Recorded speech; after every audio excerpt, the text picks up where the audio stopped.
Hello, you're live with BBC News. I'm Anna Foster here in Jerusalem. Let's take a look at the latest situation around Gaza. You were seeing there just a moment ago images of a fresh airdrop of aid which has been happening over Gaza this morning. We know now that the US military along with the Jordanian Air Force have been carrying out regular airdrops of aid with the parachutes and the pallets heading down to the people below who so desperately need them. But there is another option to take aid in, which is now starting to come into play as well, and that is the option of taking aid into Gaza by sea. Now, the US Army says one of its military support ships has actually set off from the US. It's set off from the port of Virginia, and it's heading to Gaza to build a temporary pier there, which would enable ships to unload aid. But that is expected to take at least 2 months before it's actually in place. And there is again separately this Cypriot ship, well, it's a Spanish ship in Cyprus, which is loaded and waiting for clearance to actually head towards Gaza. Here's the latest. There's little hope to be found amid the rubble in Gaza. Another night of Israeli strikes has taken its toll. Images like this travel around the world. Across the Atlantic, Israel's main allies sees them too. The US President Joe Biden said he still supported Israel's right to defend itself, but he cautioned the Israeli Prime Minister Benjamin Netanyahu about the extent of the military operations he was sanctioning. He must pay more attention to the innocent lives being lost as a consequence of the actions taken.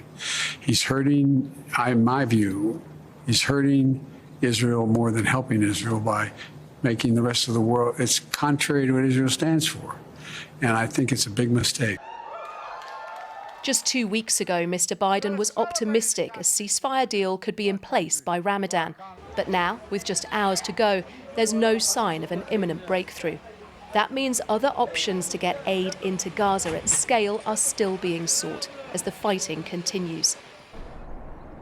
Military airdrops above the Strip deliver some food, but not enough. But that still won't meet the growing and desperate need. This mother can't find anything in Gaza to help her child. I feed my daughter with water just so she doesn't die. Water is not recommended, and it's even forbidden for a baby of her age. In Cyprus, an aid ship is ready to set sail, loaded with supplies. The charity behind it say they're confident they'll be able to unload them when they arrive off Gaza's beaches. In the longer term, a US ship that will build a temporary pier to do the job has set sail, but the project's completion date is still 2 months away. And while it's constructed, the pressure on Israel to get more help to suffering civilians will continue. Anna Foster. Well, let's head straight to Larnaca in Cyprus and speak to our correspondent Quentin Somerville, who was there. Quentin, do we have any idea when this aid ship might set sail? Local media is reporting that it will leave some point this afternoon. Apparently they're waiting for final security clearances from Israel, which of course supervises pretty much all of the aid that makes its way into Gaza. There's about 150 to 200 tons of aid on board, and it has everything from flour and rice to pre-prepared meals and water.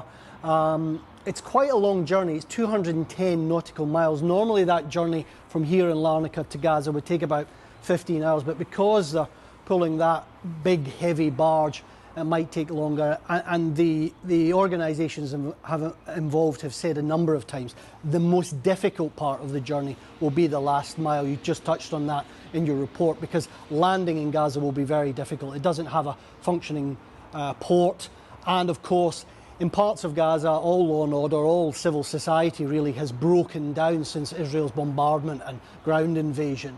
So the need from the people in Gaza is absolutely desperate. So there is always that danger that when this ship appears on the horizon and gets closer to shore, that people will start making their way towards it, will enter the water. We've seen some pictures from World Central Kitchen, which is one of the charities involved, which seems to show a temporary pier being built inside Gaza. There's heavy lifting equipment, large boulders and rocks are being moved towards the foreshore to make way for the preparation for when this ship finally gets underway and starts that journey. And Quentin, you were saying this is the first ship, it's got an amount of aid on board, but when we look at the airdrops, the sea corridor that's due to open, will that actually fill the void that's being left by far fewer trucks than would normally pass into Gaza doing so since the war began? Not by a long shot. There is a very quick and effective way of getting aid into Gaza, and that's by truck and that's by road. 2 entry points in southern Gaza, one from Egypt and one from Israel. That system isn't functioning properly. You might even say it's not fit for purpose.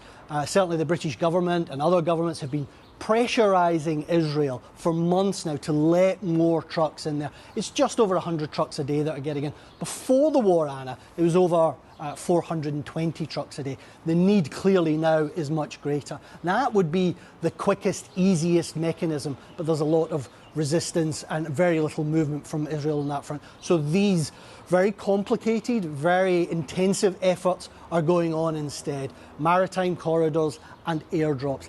And they're a drop in the ocean in terms of Gaza's need, because we keep hearing that how dire the situation is in Gaza, and it gets worse every single day. But it should come as no surprise to anyone. The UN has been warning for months that strangulation of humanitarian aid by truck into Gaza would have catastrophic consequences, and we seem to see those consequences seem to be coming to realisation now.